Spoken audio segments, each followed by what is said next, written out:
art, dance, it is a business. You need to understand that you are the product. You are the business. No matter the accolades and no matter the fame, that you only as good as your last job.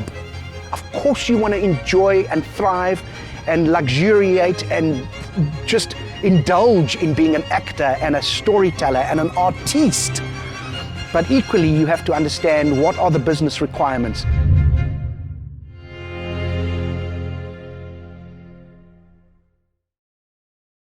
Us dancers, we are walking performances, we are walking theatres, and in order for us to get our story and our performance across, we need to sometimes create opportunities for ourselves.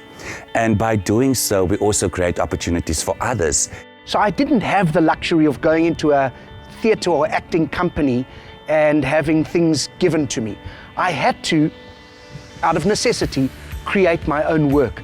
And I quickly learned that I had to learn to write a show, publicize a show, costume a show, light a show, direct a show, find a venue, do all the many aspects that are part of theatre making. I had to learn to do that myself. As a business, I run myself as a brand, and I've got to look after my brand very carefully. I still see my music teacher, Sarita Stern.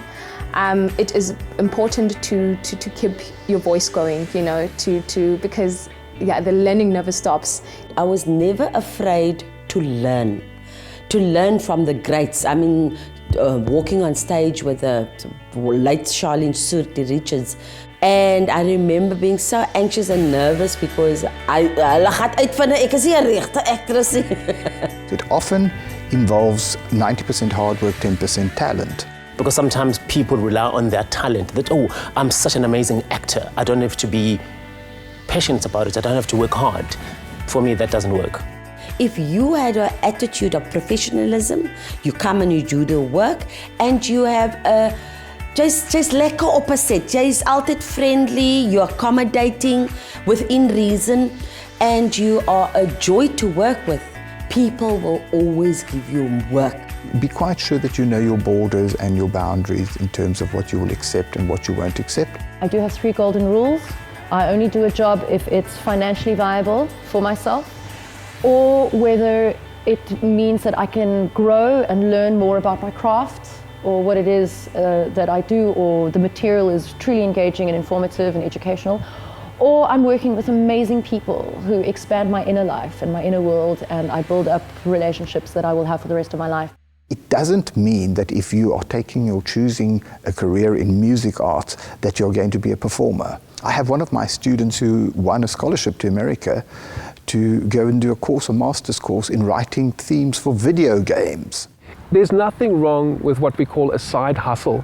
There's nothing wrong with being inventive about how to make money. So you could, for example, be an illustrator working for local government that needs to make posters on the environment.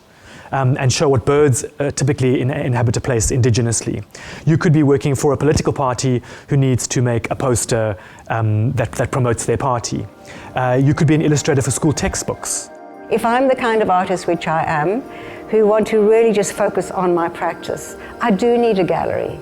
As it happens, I have a very, very good gallery. An agent looks after booking you, looks after you in terms of contracts.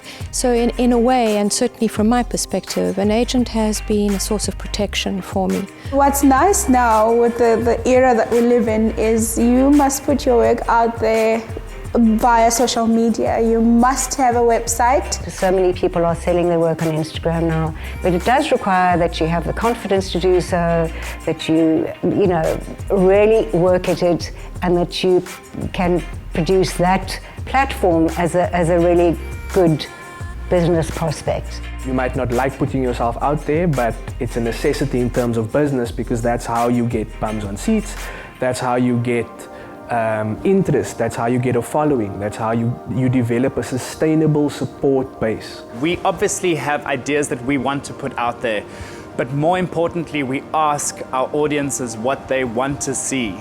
They are the people that are going to keep this a success. So we listened, and as much as possible, we give them what they want. As an artist, we tend to get so bogged down with what we do in our little world that we sometimes forget that there's a real world out there which involves things like tax and banks and medical aid. And I didn't know how to work with money because I was just going accordingly to my passion. When they teach you how to be creative or how to manage your creativity, they also need to teach you how to manage your bank account. You have to learn how to do your own taxes, you have to learn how to market yourself, you have to learn how to write up your own budgets. Business plans, proposals to get funding. We're not any different from, say, a lawyer or a doctor. We have times that we need to practice, we have times that we need to prepare, and for that we also need to incorporate that into the budget. You've got to write down flights, accommodation, sound, food. Just write down all those things. That gives you the questions to ask the guy when you book a gig. And I think the key is to never undersell yourself, because the only person that can exploit you is yourself.